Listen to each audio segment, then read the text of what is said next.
नमस्कार, आप देख रहे हैं जवाब देना पड़ेगा। आपके साथ मैं हूं पल्लवी रविंद्र सिंह। ममता बनर्जी ने हैट्रिक लगाते हुए सूबे के मुखिया के तौर पर तीसरी बार शपथ ले ली है। पश्चिम बंगाल के विधानसभा चुनाव में जबरदस्त जीत दर्ज करने के बाद बुधवार को ममता बनर्जी ने एक बार फिर मुख्यमंत्री पद की शपथ ली है। ममता बनर्जी ने लगातार तीसरी बार मुख्यमंत्री पद की शपथ ली है, लेकिन शपथ लेने के बाद राजभवन में एक बार फिर तल्ख तेवर दिखे। ममता बनर्जी ने जहां सरकार बनने के बाद कोविड को पहली प्राथमिकता बताया, तो वहीं बगल में खड़े राज्यपाल जगदीप धनखड़ ने हिंसा को लेकर चिंता व्यक्त कर दी। बंगाल में हिंसा अपने चरम पर है। बंगाल में बढ़ते हिंसा के माहौल को देखते हुए सुप्रीम कोर्ट में याचिका भी दाखिल की गई है। आज की चर्चा करेंगे इसी मुद्दे पर, लेकिन उससे पहले आप रिपोर्ट देखिए। पश्चिम बंगाल विधानसभा चुनाव में सत्तारूढ़ तृणमूल कांग्रेस ने बड़ी जीत हासिल की और बहुमत का आंकड़ा भी पार कर लिया। नतीजों के बाद भारतीय जनता पार्टी के नेता और बॉलीवुड एक्टर मिथुन चक्रवर्ती ने पश्चिम बंगाल में चुनावी हिंसा को लेकर ट्वीट किया और कहा कि बंगाल जल रहा है, ये सब रोक देना चाहिए। आपको बता दें कि मिथुन चक्रवर्ती ने अपने पोस्ट में लिखा, चुनाव के बाद से बंगाल जल रहा है, कृपया इस हिंसा को रोके। मानव जीवन राजनीति की तुलना में अधिक महत्वपूर्ण है, कृपया उनके परिवारों के बारे में सोचें और हिंसा रोके। बता दें कि पश्चिम बंगाल विधानसभा चुनाव के नतीजे आने के बाद टीएमसी के कार्यकर्ताओं द्वारा कथित रूप हिंसा में एक महिला सहित उसके 8 कार्यकर्ता और समर्थक मार दिए गए थे।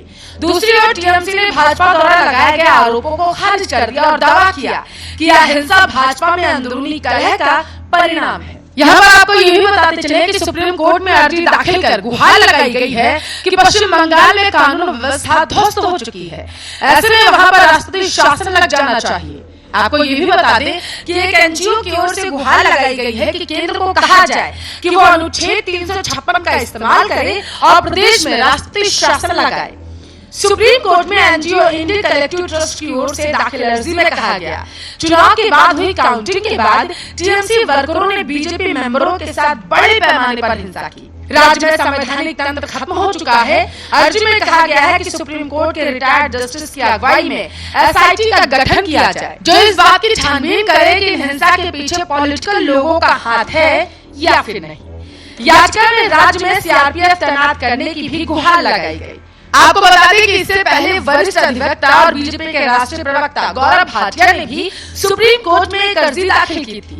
इसमें चुनाव प्रक्रिया के दौरान और उसके बाद राज्य में हिंसक घटनाओं की सीबीआई जांच का अनुरोध किया गया। ममता बनर्जी के नेतृत्व वाली टीएमसी ने पश्चिम बंगाल की सत्ता में वापसी कर ली है। यह नई याचिका पश्चिम बंगाल में विधानसभा चुनाव के बाद राज्य में व्यापक हिंसा और कानून व्यवस्था को बाधित करने के मद्देनजर तमिलनाडु के इंडियन कलेक्टिव ट्रस्ट ने वकील सुविदत्त एमएस के माध्यम से दायर की है। इस बीच पुलिस ने कहा कि चुनाव बाद राज्य के अलग अलग हिस्सों में हुई हिंसा में कम से कम 6 लोग मारे गए। पुलिस के अनुसार इनमें से एक व्यक्ति को कोलकाता में मारा गया, तो वहीं दूसरी ओर बीजेपी ने आरोप लगाया कि टीएमसी समर्थित गुंडों ने उसके साथ कई कार्यकर्ताओं की हत्या कर दी। उसकी महिला सदस्यों पर हमला किया गया, घरों में तोड़फोड़ की गई, पार्टी सदस्यों की दुकानें लूट ली गई और पार्टी कार्यालयों में तोड़फोड़ भी की गई।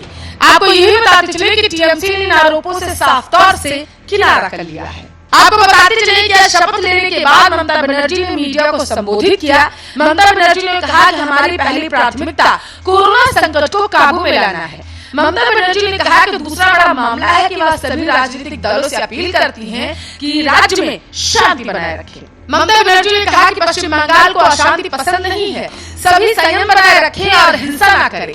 आज से हमारी सरकार कानून व्यवस्था को अपने हाथ में ले, ऐसे में शांति को लागू करना उनकी प्राथमिकताओं में शामिल होगा। जो लोग हिंसा फैलाने में शामिल हैं, उन पर कड़ा एक्शन भी सरकार के द्वारा लिया जाएगा। तो वहीं आपको बता दें, दूसरी ओर राज्यपाल जगदीप धनखड़ ने ममता बनर्जी को तीसरी बार मुख्यमंत्री बनने पर बधाई दी। उन्होंने कहा कि उन्हें उम्मीद है कि सरकार संविधान और कानून के हिसाब से चलेगी। भारत एक शानदार लोकतंत्र है, जहां सरकार कानून के हिसाब से चलती है। हम इस वक्त संकट से जूझ रहे हैं। मुझे रिपोर्ट्स मिल रहे हैं कि लोग बंगाल को लेकर चिंतित हैं। मैंने मुख्यमंत्री को भी इस बारे में अवगत कराया है। चुनाव के बाद जो हिंसा शुरू हुई है, वह लोकतंत्र के लिए खतरा है।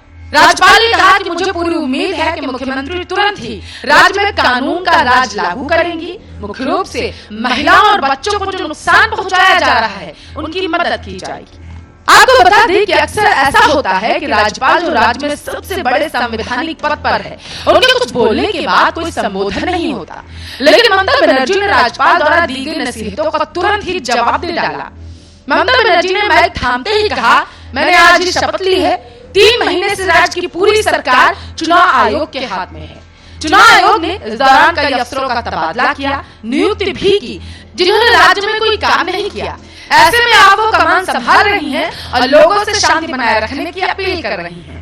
आपको बता दें कि पहली बार नहीं है जब ममता बनर्जी और जगदीप धनखड़ में जुबानी जंग हुई हो।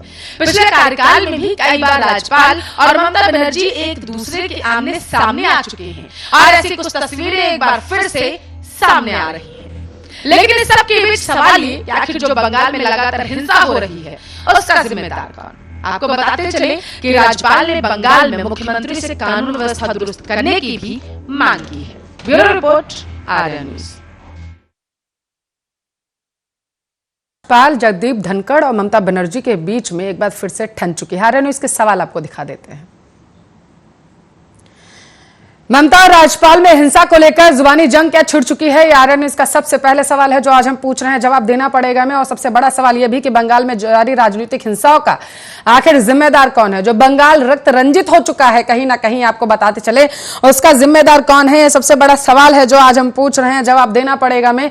और इसके साथ साथ सवाल और भी हैं, आपको बता दें, बंगाल में लाशें बिछी हुई हैं सड़कों पर, आखिर इसका जिम्मेदार कौन है? क्या बंगाल में राष्ट्रपति शासन लागू होना चाहिए?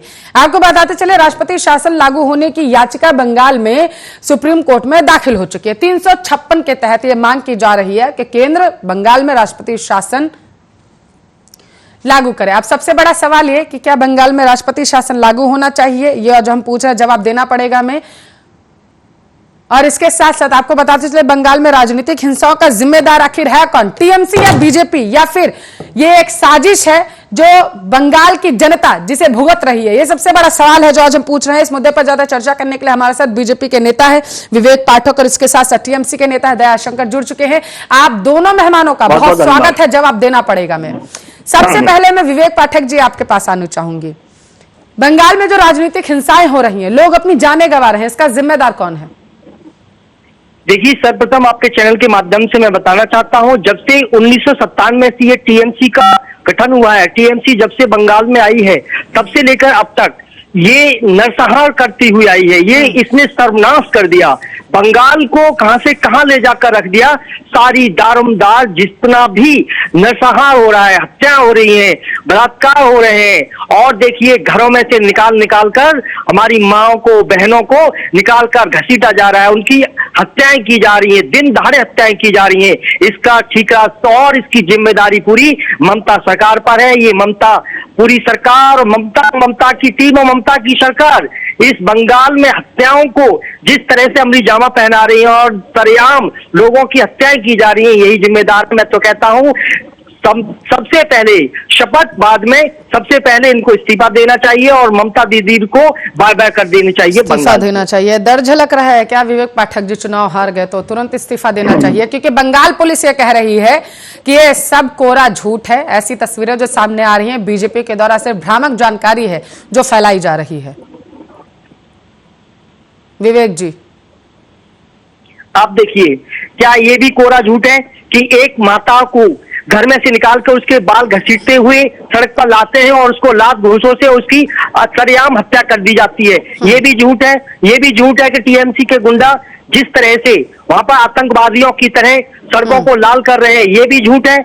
और ये भी झूठ है क्या वहां पर बीजेपी कार्यकर्ताओं की हत्याएं सरेआम की जा रही हैं? क्या यही लोकतंत्र है? क्या यही उनका प्रजातंत्र है? यही एक राजा की प्रजा के ऊपर एक चाबुक है? क्या राजा की जिम्मेदारी नहीं है? क्या राजा की जिम्मेदारी नहीं है? क्या राजा की प्रतिबद्धता नहीं है कि अपनी जनता के लिए, अपने राज्य में, अपने शासन में उनको सारी सुविधाएं दिए?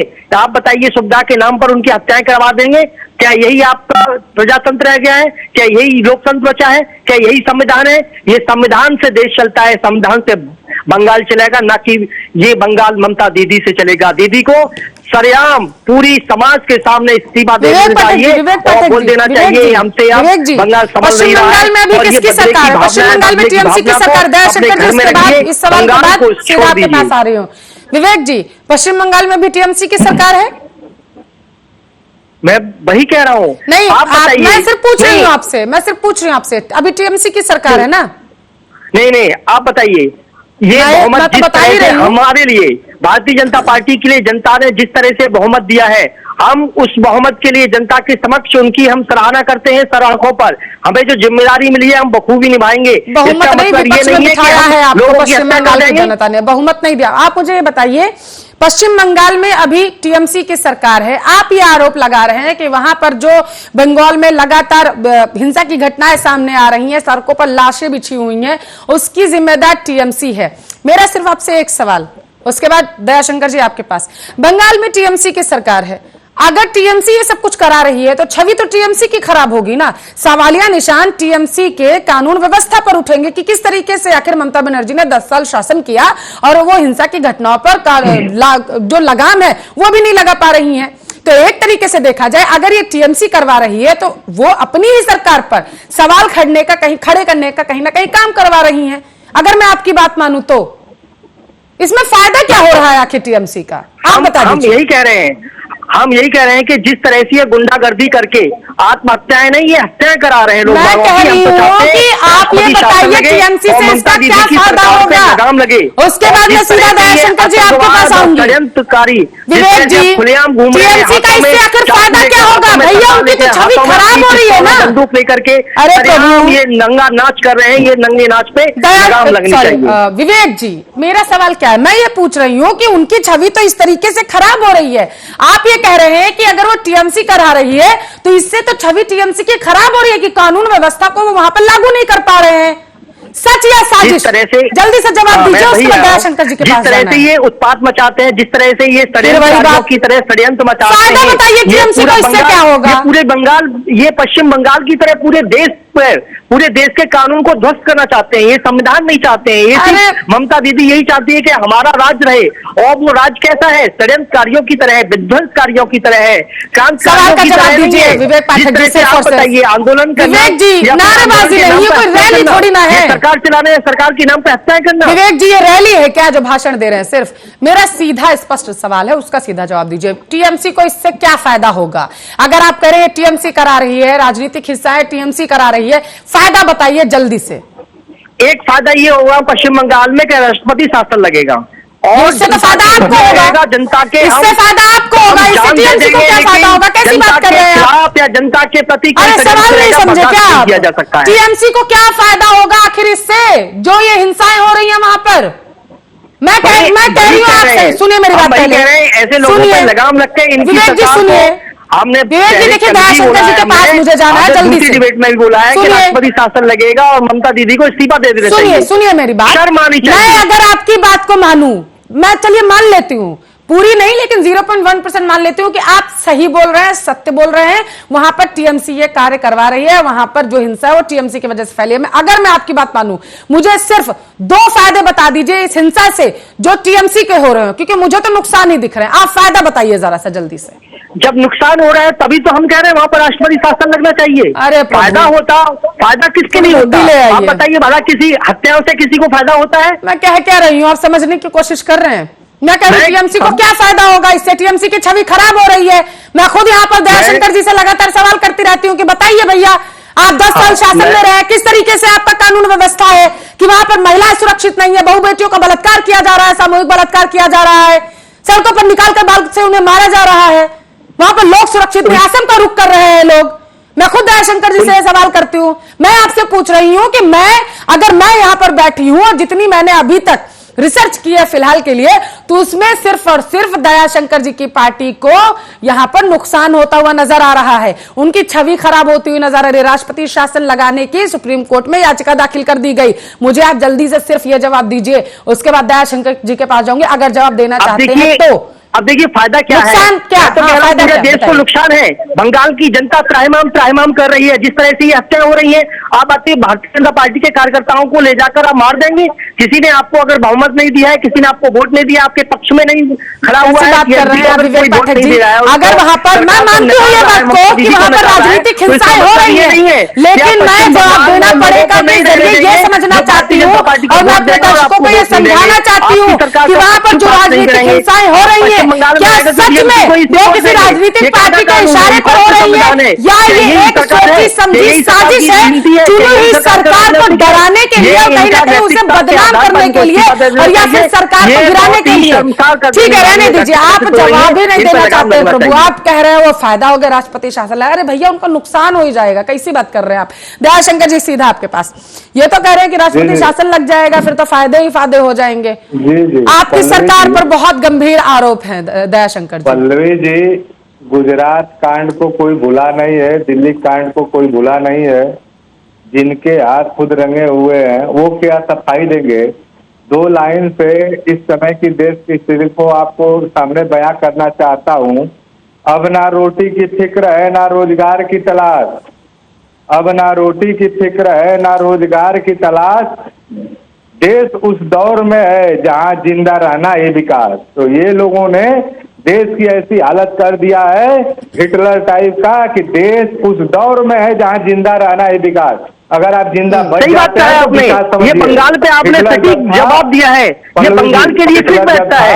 आज अपने मुखारबंद से आपके कार बोल दिया है, ये आपकी तारीफ है कि आपने पश्चिम बंगाल को ऐसा बोला है। आप ममता दीदी को भी फोन लगाइए, बोलिए कि बंगाल में रहना दुश्वार हो रहा है। वो ऊपर वाला रहता है ना, क्या बोलते हैं, मुकुट, उसको लेकर गया अपने और अपने सांसद भवन में 1 राउंड मारा। मारने के बाद कुछ जेब में रखा हुआ था, थोड़ा बहुत खाने के लिए चना वना फेंका और कुर्सी पे हिटलर बैठा। बैठने के बाद जब उस मुर्गे का सब कुछ उसने तो दोहन कर लिया था, उसके पूरे बाल ओल को कबाड़ दिया था, ओपन कर रखा था। जब वो कुर्सी पे बैठा वो दाना तो डाल चुका था। जब वो ओपन करने के बाद कुर्सी पे बैठा, मुर्गा उसके पास गया। तो लोग वहां पे जो सांसद लोग और लोग थे तो उन्होंने कहा कि यार ये क्या हिटलर साहब करना चाह रहा है, कुछ समझ में नहीं आ रहा है। जब हिटलर साहब बैठे कुर्सी पे तो बताए कि देखो देश की या किसी भी विश्व की जनता या लीडरों के लिए जनता इसी के समान है कि इतना इनका दोहन करो, इतना दोहन करो और दोहन करने के बाद कुछ इनको फेंक दो। तो वही भाजपा है कि जनता का दोहन नोटबंदी के द्वारा की। एक मिनट विवेक जी, बस बात को लॉकडाउन के द्वारा की। दयाशंकर जी, उसमें से दयाशंकर जी आप पश्चिम बंगाल पर चर्चा करिए कि अगर आप जिंदा बच गए तो इसको विकास समझो।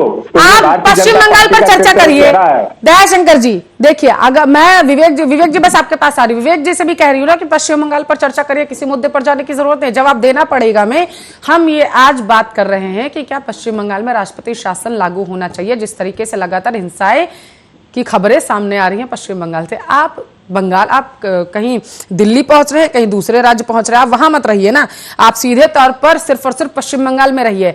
आपकी सरकार पर गंभीर आरोप लग रहे हैं कि आप लोगों ने वहां पर हिंसा भड़काने का काम किया है, इसका जवाब दीजिए आप। पल्लवी जी ये बताइए, जो 2-3 शब्दों में आपके 2-3 लाइन में आपके जवाब दे दूंगा।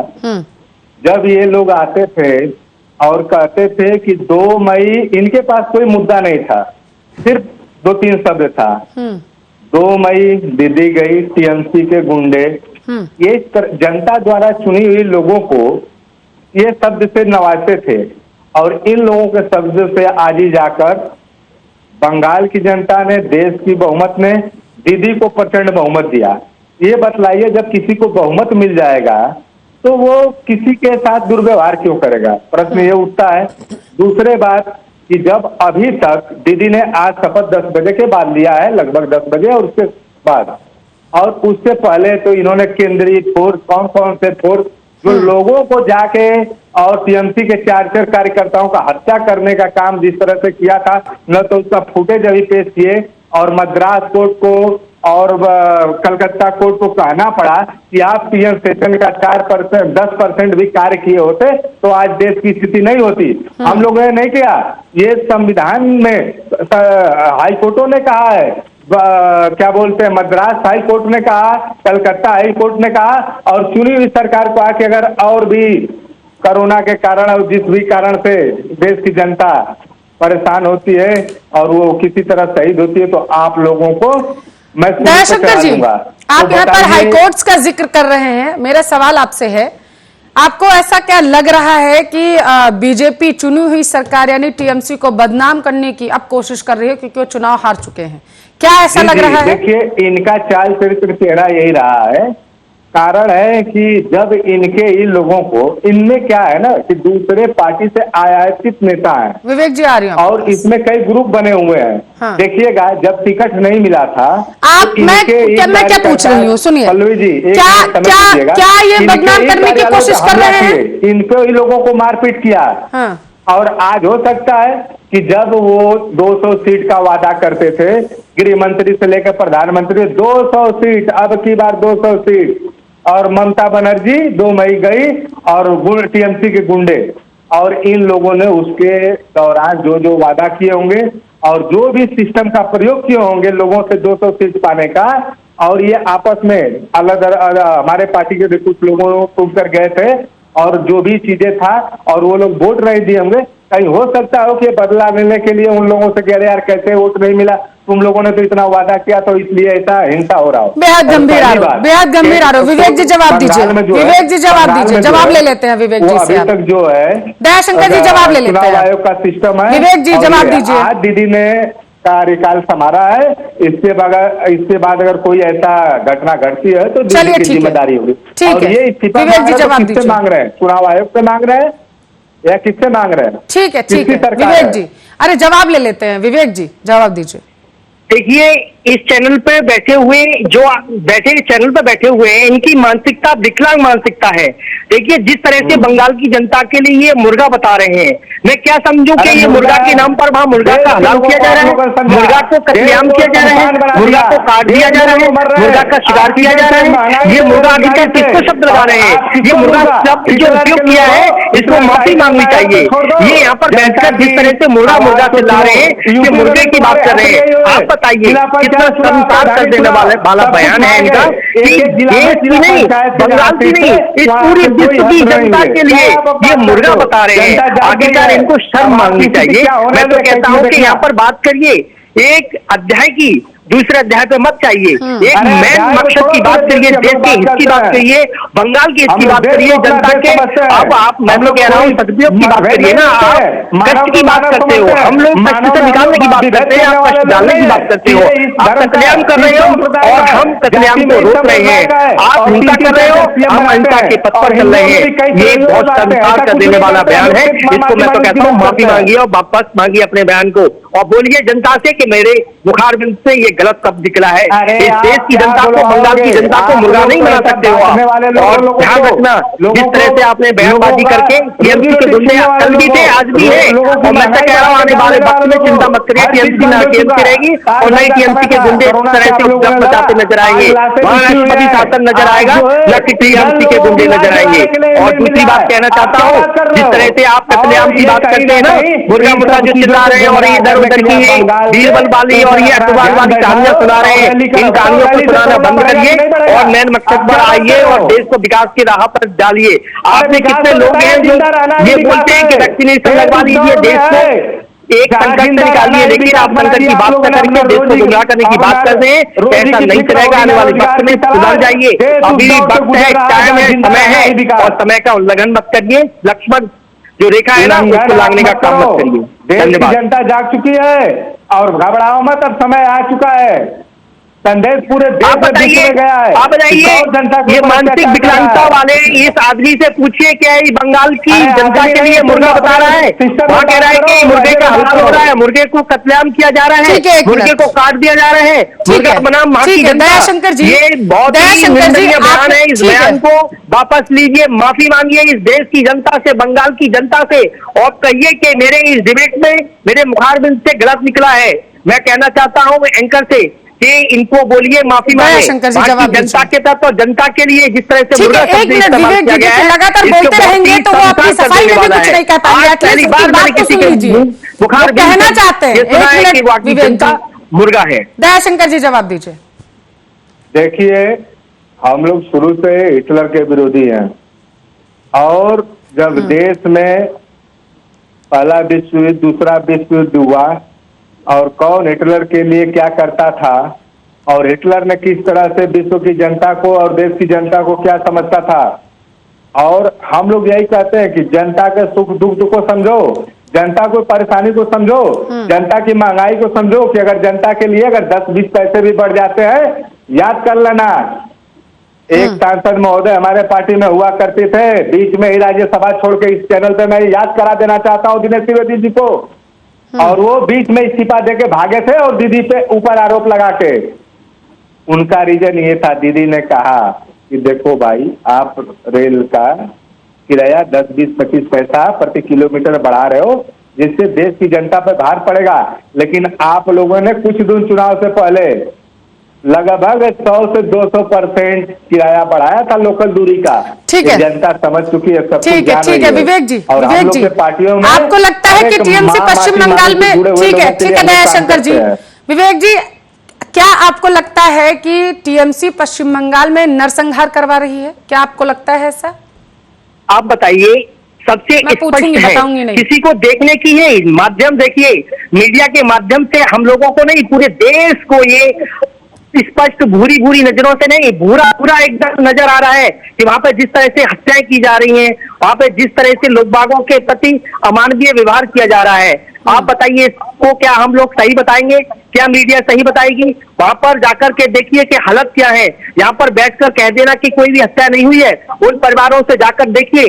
हमारे माननीय अध्यक्ष जी ने जाकर के मिले हैं, उनसे उनका दुख का निवारण जाना है, उनको दुख की इस घड़ी में उनके साथ खड़े हुए हैं। आप बताइए, वहां जाकर के कोई गया है? टीएमसी के गुंडे जिस तरह से उत्पात मचा रहे हैं, हत्याएं करा रहे हैं, क्या मैं तो दयाशंकर जी को बोलना चाहता हूँ, क्या ये गए हैं पश्चिम बंगाल में, गए थे वहां, देखा है इन्होंने सड़क को उतर के किस तरह से लाल पड़ी हुई है? ठीक है विवेक जी, इंडियन कलेक्टिव ट्रस्ट जो है ये एनजीओ है और इन्होंने सुप्रीम कोर्ट में याचिका दाखिल की कि 356 के तहत केंद्र पश्चिम बंगाल में राष्ट्रपति शासन लगवाए। सुप्रीम कोर्ट में याचिका दायर की जा सकती है अगर आप कह रहे हैं कि टीएमसी नरसंहार करवा रही है बंगाल में। क्या आप लोगों ने कलकत्ता हाईकोर्ट में कोई याचिका दाखिल की इस पूरे मामले को लेकर के? कलकत्ता हाईकोर्ट का क्या, सुनिए मेरी बात, जवाब दीजिएगा, सिर्फ इधर उधर की बात नहीं। क्या आप लोगों ने कलकत्ता हाईकोर्ट में कोई याचिका दाखिल की है इस पूरे मामले को लेकर के? दरवाजा खटखटाया हाईकोर्ट का? देखिए, सबसे पहले बड़ी अच्छी बात की थी। आप बताइए, सबसे पहले टीएमसी के गुंडे जिस तरह से आतंकवादी और ये षड्यंत्रकारियों के साथ मिलकर के हत्याएं करवा रहे हैं, वो प्राथमिकता इनकी है, लेकिन हमारी प्राथमिकता ये है कि ऐसी सरकार को जड़ से उखाड़ देने की हमारी प्राथमिकता है। और कैसी बात कर रहे हैं आप विवेक जी? इस तरीके से आप बचाव करेंगे अपना, और ऐसे आप इस तरीके से बचाव करेंगे विवेक जी? आप आरोप लगा रहे हैं टीएमसी पर कि टीएमसी पश्चिम बंगाल में शांत होना चाहिए। शांत विवेक जी, आप आरोप लगा रहे हैं टीएमसी पर कि टीएमसी नरसंहार कर रही है। अब आप ये कहना चाहते हैं कि चोर भी वही है, चोर की दाढ़ी में तिनका भी उन्हीं के, और वो तिनका भी वही निकाले जा करके। कमाल कर रहे हैं आप। अरे आप सीधा बोले ना, आप कह रहे हैं कि नरसंहार टीएमसी करवा रही है। अगर आपको ऐसा लगता है, अगर आपकी नजरों में, जैसा कि इंडियन कलेक्टिव ट्रस्ट की नजरों में था कि वहां पर राष्ट्रपति शासन लगना चाहिए, इस एनजीओ की नजरों में था, इन्होंने सुप्रीम कोर्ट में याचिका दाखिल की जा करके, आपको ऐसा लग रहा है आपके कार्यकर्ताओं की अगर वहां पर हत्या हो रही है, तो क्या आप लोगों ने कलकत्ता हाईकोर्ट का दरवाजा खटखटाया, या फिर खुद को हाईकोर्ट और सुप्रीम कोर्ट से ऊपर समझने लगी है बीजेपी सरकार? देखिए, मैं वही आ रहा हूं। आप बताइए, इनकी प्राथमिकता इन्होंने तो अपनी प्राथमिकता बताइए। आप उनकी प्राथमिकता पर मत जाइए ना विवेक जी, मैं उनकी प्राथमिकता क्या उनसे पूछ लूंगी प्लीज। 40 मिनट का समय रहता है, उनकी प्राथमिकता, उनके कार्य, उसमें मत जाइए। इसका जवाब उनसे मैं बेहतरीन तरीके से ले लूंगी। आप अपना बताइए, हाँ या ना, आपने कलकत्ता हाईकोर्ट का दरवाजा खटखटाया या नहीं? से लेकर टीएमसी तक के जितने काले कारनामे, उनको उनके कालखंड के, उनके समय को और उनके समय में कितनी हत्याएं हुई थी वो भी बताना जरूरी है इस देश के लिए ना। तो मैं वही आ रहा हूं कि आप चिंता मत करिए, ऐसा ही अगर रक्त रंजित होता रहा बंगाल, तो मैं आपके वादे की मैं दावा करता हूं आपके चैनल के माध्यम से कि जल्दी से जल्दी राष्ट्रपति शासन लगकर ऐसी सरकार को निष्कासित करने का काम किया जाएगा। आपके लिए तो तालियां बजानी चाहिए फिर अभी तो। आप सीधा वहां पर राष्ट्रपति शासन लगाने की बात कर रहे हैं, इसका मतलब आप खुद को हाईकोर्ट से ऊपर समझ रहे हैं। आप लोगों को अगर लगता है कि वहां पर हिंसा हो रही है, तो कलकत्ता हाईकोर्ट में आप लोगों ने याचिका क्यों नहीं दाखिल की? आप हाईकोर्ट से खुद को ऊपर समझ रहे हैं। रंजित कर दिया जाए। शांत रहिए दयाशंकर जी, आप जवाब दीजिए। अगर ऐसा है तो आप लोगों की तरफ से भी किसी तरीके की कोई याचिका नहीं दी गई है दयाशंकर जी कि बीजेपी सरकार को कहीं ना कहीं बदनाम करने की कोशिश कर रही है? हमारे हैं गृह मंत्री, हमारे हैं, और आज दीदी शपथ ली है 3 महीने तक। जो है चुनाव आयोग का मामला था, राज्यपाल का मामला था, और ये लोग किसके ऊपर लगाने का राष्ट्रपति शासन कर रहे हैं। इनको तो संविधान का कोई ज्ञान नहीं है। पल्लवी जी, कोई पढ़े लिखे लोगों को बुलाया करिए। अब ये लोग सिर्फ और जोर जबरदस्ती कहते हैं ना कि जब खिजियाई बिल्ली खम्मा नोचे। अब जब ये हार गए हैं तो किसी तरह से दीदी की छवि शुरू में खराब करना, माननीय अभिषेक बनर्जी का छवि खराब करने की कोशिश किए, लेकिन देश की, और देखिए अभी भी ये जनता, अगर टीएमसी के लोग गुंडे होते, अगर गलत होते, तो पल्लवी जी, मैं ये एक सवाल है, क्यों जनता इतना प्रचंड बहुमत देती? और अभी भी देखिए इनके शब्दों से बार बार निकला टीएमसी के गुंडे, ये गुंडे। देखिए इनके पार्टियों में कई धड़ा बन चुका है। पहले बीजेपी के लोग जो ऑलरेडी जो भाजपा के लिए काम किए, फिर एक ग्रुप और गया, दूसरा ग्रुप, 3-4 ग्रुप इनके में, और आपने देखा होगा टिकट कटने के कारण अपने ही कार्यालय पे हमला बोल दिए। जब क्या है कि इन लोगों को किसी ना किसी तरह से बोला गया है कि हम लोग ऐसे ऐसे 200 सीटें ला देंगे, और लेन देन हुआ होगा, और अचानक मालूम चला कि ये लोग तो टाँट खींच हो गए, तो हमलाबाजी शुरू, और उसका ठिकरा टीएमसी के ऊपर फोड़ दें। तो भाई उस समय तो अधिकतम आपने फोर्स लगाया था, अधिकतम आपने चरणों में चुनाव कराया था। अब टीएमसी को कैसे बोल रहे हो आप? आपने तो डीजीपी तक को किसको बदला था। दीदी को चोट लगी थी नंदीग्राम में, उसको भी आपने नाटक बता दिया था। क्या है अब कुछ बचा हुआ है? देश को क्या जवाब दोगे?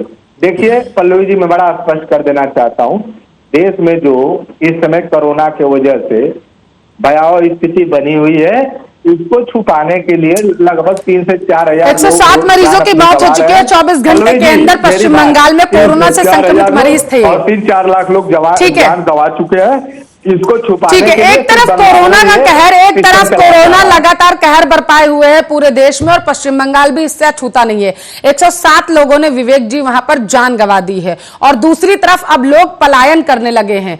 डर खौफ का माहौल पश्चिम बंगाल में, विवेक जी। यही तो हम कह रहे हैं कि लोग बाग दहशत में हैं, लोग बाग भय की स्थिति में हैं। वहां पर डर कंपन कर दिया है। वहां पर ऐसा माहौल बनाया जा रहा है कि सिर्फ टीएमसी के गुंडे ही रहेंगे।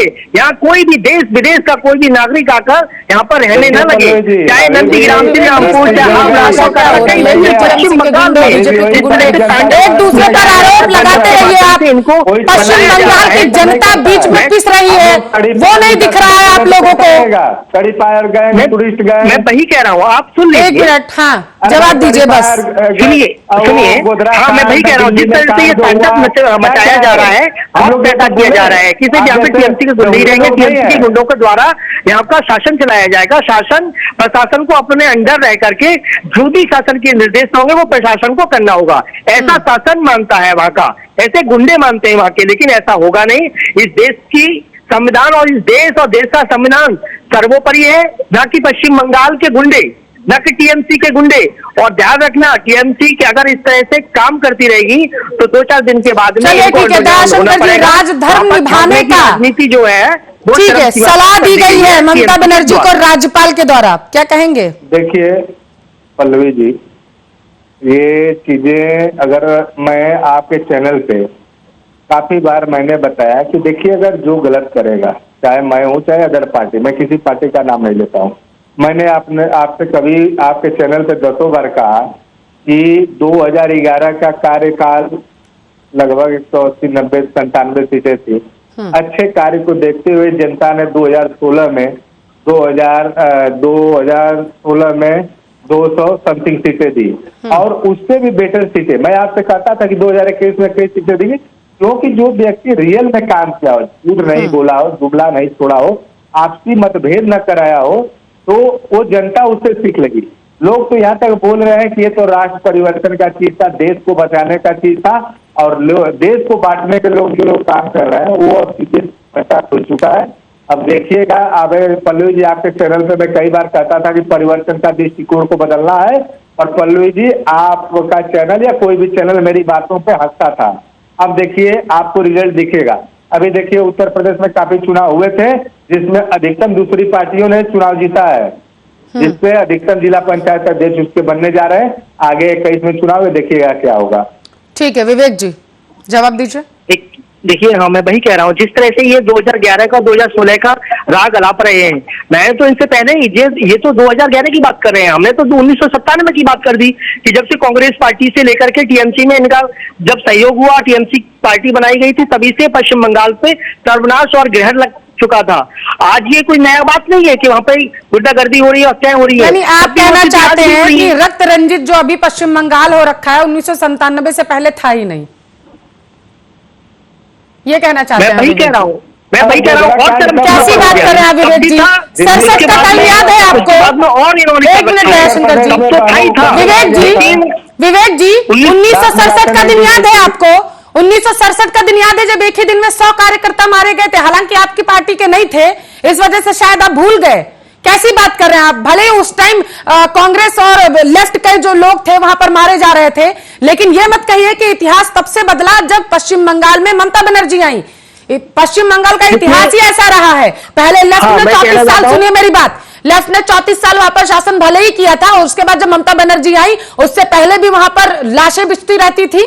तो बंगाल का इतिहास काफी पुराना है इस तरीके से। वहां पर लोग जात के नाम पर नहीं लड़ते हैं और ना ही अपनी जान देते हैं। वहां पर लोगों की हत्या इसलिए की जाती है क्योंकि वो राजनीतिक पार्टियों से ताल्लुक रखते हैं। तो ये मत कहिए अब आप, और जनता को गलत जानकारी मेरे मत दीजिए। अब आप अपनी बात पूरी कर सकते हैं। हाँ, मैंने कोई गलत जानकारी नहीं दी है, जो भी है सच को आंच की जरूरत नहीं है। आप बताइए, सत्यता है, प्रमाणित है, जो मैंने कहा है वो प्रमाणित है। टीएमसी या फिर कांग्रेस कोई भी हो, इनके राज्य में क्या वहां पर 85,000 लोगों की हत्याएं नहीं हुई है? क्या ये भी झूठ है? आप आंकड़े उठाकर देखिए। मैं आपकी डिबेट में आता हूं तो मैं भी अपना होमवर्क करके आता हूं, कोई ऐसे नहीं आ जाता हूं।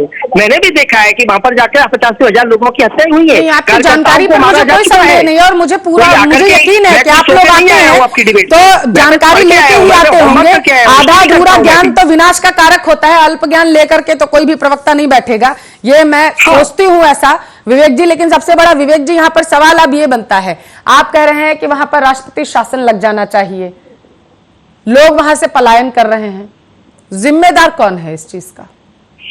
मैं कह रहा हूं, इधर उधर की बात नहीं कर रहा हूं, मैं सीधे सीधे कहना चाहता हूं कि ये ममता सरकार जो है, टीएमसी जो है, ये जिम्मेदार है, और इसी की जिम्मेदारी के प्रति हम चाहते हैं कि राष्ट्रपति शासन लगे, वहां की जनता को बचाया जाए, बंगाल को बचाया जाए, बंगाल को नरसंहार होने से बचाया जाए, रक्त रंजित होने से बचाया जाए, और पूरे पश्चिम बंगाल को वहां एक ऐसा राज्य दिया जाए, उन लोगों को एक सुविधा दी जाए जिससे वो अपना जीवन यापन कर चुके हैं, सामान्य हालातों को सामान्य किया जाए, जो सामान्य बने हुए हैं। यानी एक तरीके से आप कहना चाहते हैं कि मध्य प्रदेश में जो हुआ था उसे दोबारा से दोहराया जाए। सुनिए, आप ये कहना चाहते हैं मध्य प्रदेश में जो हुआ उसे दोबारा से दोहराया जाए, आप ये कहना चाहते हैं पुडुचेरी में जो हुआ उसे दोबारा से दोहराया जाए, ये कहना चाहते हैं आप?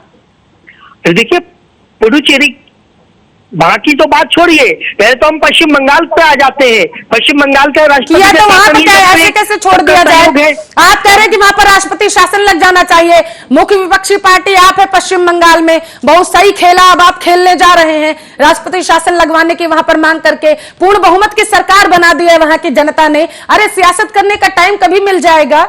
अब आप ये मान लीजिए कि मुख्य विपक्षी पार्टी है पश्चिम बंगाल में, और टीएमसी ने पूर्ण बहुमत के साथ, माफ करिएगा, पश्चिम बंगाल की जनता ने टीएमसी को पूर्ण बहुमत के साथ पश्चिम बंगाल में बिठा दिया है। सियासत करने का टाइम बाद में मिल जाएगा। कोरोना काल से जूझ रहे हैं हम लोग, 107 लोगों ने जान गंवा दी है, कम से कम काम तो करने दीजिए। कैसी बात कर रहे हैं आप? जिस तरह से ममता दीदी ने कहा था कि खेला हो गए, खेला हो गए, जान नहीं पाई, हमें क्या मालूम था ये खेला हो गए करके ये हत्या करवा देंगी। ये खेला हो गए हत्याओं के लिए कह रही है, जो वो ये पहले ही इन्होंने टीएमसी के गुंडों को जी आप अपनी बात पूरी करिएगा।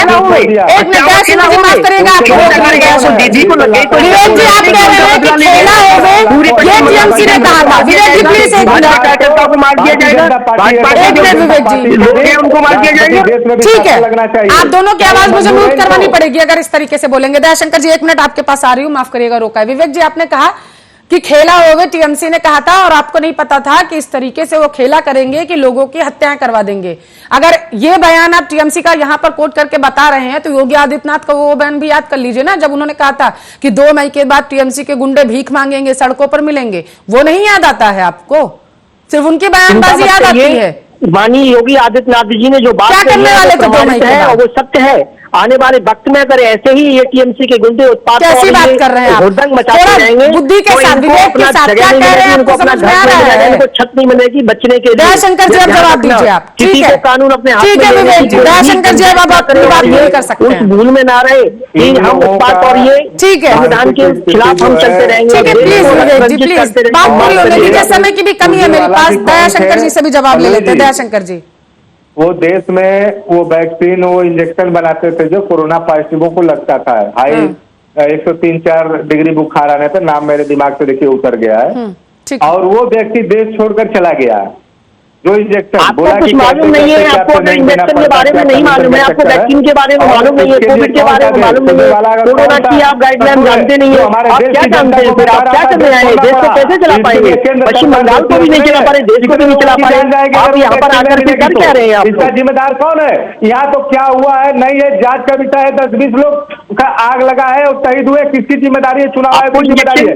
आपको अगर इंजेक्शन का नाम नहीं मालूम है तो ये भी जांच का विषय है। लाखों लाख आपको वैक्सीन के बारे में चर्चा बंगाल पर हो रही है, चर्चा बंगाल पर हो रही है, प्लीज बंगाल पर करें। अरे आधार पूनावाला को छोड़ दीजिए, उनका बयान सामने आ चुका है, उनका बयान सामने आ चुका है दयाशंकर जी, आधार पूनावाला का। बस प्लीज आप नाम भूल, ठीक है। पश्चिम बंगाल पर है, पश्चिम बंगाल में हिंसाएं लगातार बढ़ती जा रही है, जवाब देना पड़ेगा। पश्चिम बंगाल अलग है, आप पल्लवी जी आज बताएं कि देश में पश्चिम बंगाल है कि नहीं? हम लोग इंडियन है कि नहीं है? आप बताइए अपने चैनल के माध्यम से। कैसी बात कर रहे हैं दयाशंकर जी? इस देश में ही पश्चिम बंगाल है, पश्चिम बंगाल इस देश से है, भारत से पश्चिम बंगाल है, भारत में ही है। कैसी बात कर रहे हैं आप? वैक्सीन बनाने वाले लोग हैं, क्यों बाहर चले गए देश छोड़ के? क्या कर था? अरे प्रभु, कैसी बात कर रहे हैं? मैं ये कह रही हूँ वैक्सीन पर, आधार पूनावाला के बारे में बात कभी कर लेंगे, पश्चिम बंगाल के बारे में चर्चा करें। बड़ी विडंबना की स्थिति है, आप लोग तुरंत इधर उधर पहुंच जाते हैं, कभी दिल्ली, कभी आप पहुंच जाते हैं महाराष्ट्र। आप पश्चिम बंगाल के हालातों पर चर्चा करिए ना, बेहद गंभीर स्थितियां वहां पर बनी हुई है। अगर मैं सवाल, सुनिए मेरी बात, अगर मैं जवाब मांग रही हूँ विवेक जी से, तो जवाब दीजिए, चुनी हुई सरकार की नहीं बनती है क्या? इनके कार्यकर्ता इनके कार्यालयों पर हमला करते हैं। अब हो सकता है 200 सीट नहीं आई हो, इसलिए अपने अपने चीजों का हिसाब चुकता कर रहे हो। आप कैसे कह सकते हैं बीजेपी के कार्यकर्ता थे जिन्होंने अपने ही कार्यालय पर हमला करवाया? आपकी नजरों में तो ये जांच का विषय है ना, आपकी नजरों में तो ये जांच का विषय है ना। आप कैसे कह सकते हैं कि बीजेपी कार्यकर्ताओं ने ही अपने घरों पर हमले करवाए? कैसे कह सकते हैं आप? दयाशंकर जी, थोड़ा सा सोच समझ के बयान दीजिए। आपको पता है महिलाओं के साथ सामूहिक बलात्कार हो रहे हैं, वहां पर सड़कों पर उनके बाल पकड़ के घसीट के लाया जा रहा है, उन्हें मारा जा रहा है, और आप कह रहे हैं कि बीजेपी के ही कार्यकर्ताओं ने अपनी ही बहू बेटियों के साथ में वहां पर सामूहिक बलात्कार किया जा करके, ये कहना चाहते हैं आप? देखिए, दीदी के साथ बंगाल पूरे देश की महिलाएं हैं, और ऐसा कभी भी तृणमूल कांग्रेस के और मां माटी मानुष में आस्था रखने वाले लोग नहीं करेंगे। आज दीदी ने शपथ लिया है, और आने वाले समय में जांच जब होगी, दूध का दूध, पानी का पानी जब जांच का विषय है तो आपने, विवेक पाठक जी, मैं आपकी प्रतिक्रिया चाहती हूँ, समय की भी कमी है मेरे पास। आखिरी प्रतिक्रिया विवेक जी आपकी तरफ से, जब जांच का विषय है तो दयाशंकर जी ये कैसे कह सकते हैं, या फिर ममता बनर्जी ये कैसे कह सकती हैं कि वहां पर बीजेपी के ही कार्यकर्ताओं ने अपने ही घरों को जलवा दिया, अपने ही दफ्तरों में आग लगवा दी? तो अप्रत्यक्ष रूप से क्या वो ये भी कहना चाहती हैं कि वहां, और सुनिए दयाशंकर जी, वहां पर जितने लोगों की हत्याएं हुई है ना, एक भी हिंदी बोलने वाला नहीं था। कैसी बात कर रहे हैं आप दयाशंकर जी? सारे बंगाली हैं वहां पर, सारे बंगाल के निवासी हैं जिन्होंने आपको कभी सत्ता में बिठाया है। कैसी बात कर रहे हैं आप? उन्हें आप अलग करना चाहते हैं? अब इनको विवेक जी जवाब बंद कर दीजिए। जिस तरह से ये लोग कह रहे हैं, यही कह रहे हैं कि इनको इंजेक्शन की ये का माइंड स्थिर कर जाता है, ये भी भूल जाते हैं कि वहां पे टीएमसी के गुंडे बात बचाते हो, ये भी भूल गए कि खेला होगा खेल मुंबई की चक्कर में जिन्होंने मुर्गे को हलाल कर दिया, उन्होंने वहां पे मुर्गे को कटवा कर मीट बंटवा दी। उन बनाव लोगों की मैं माफी इनके साथ में कहना चाहता हूँ, इनको माफी मांगनी चाहिए। जिस तरह से वहां पर बहन बेटियों के साथ में बलात्कार नहीं, वहां पर बलात्कार के बाद में हत्याएं कर दी जाती है, और ये कह रहे हैं कि जांच का विषय है। आपको शर्म आनी चाहिए। वहां पे शर्मसार कर देने वाली, ताड़ताड़ कर देने वाली घटनाएं घटित हो रही है। आप कह रहे हैं कि वहां पर जांच का विषय बना हुआ है, आपको कुछ मालूम नहीं है, तो आपको डिबेट में आना ही नहीं होना चाहिए। आप डिबेट में आ कैसे जाते हैं? आपको अगर आधी अधूरी जानकारी लेकर आते, माफ करिए, फिर मत आया करो आप डिबेट में। होगा यार, पढ़ लिख के आया करो, थोड़ा पता नहीं कहाँ से आ जाते हो। पढ़ा तो आप होए, आप बड़बड़ाते हो, आपको ठीक है, आगे सवाल अभी भी वही का वही है कि क्या बंगाल में राजनीतिक शासन लगना चाहिए और जो राजनीतिक हिंसाएं वहां पर हो रही है आखिर उसका जिम्मेदार कौन है? आप दोनों को देख के मुझे ये बेहतरीन तरीके से समझ में आ चुका है कि बंगाल की मासूम जनता राजनीतिक पार्टियों के बीच में आप पिस रही है सिर्फ, और अपनी जान गंवा रही है, और उनकी सुरक्षा करने के लिए वहां पर कोई नहीं है, उन्हें दूसरे राज्यों का रुख करना पड़ रहा है। बहुत बहुत शुक्रिया आप दोनों मेहमानों का इस मुद्दे पर चर्चा करने के लिए। जवाब देना पड़ेगा में मेरे पास इतना ही समय था। देश दुनिया की तमाम खबरों के लिए आप देखते रहिए आपका अपना न्यूज चैनल आर्या न्यूज।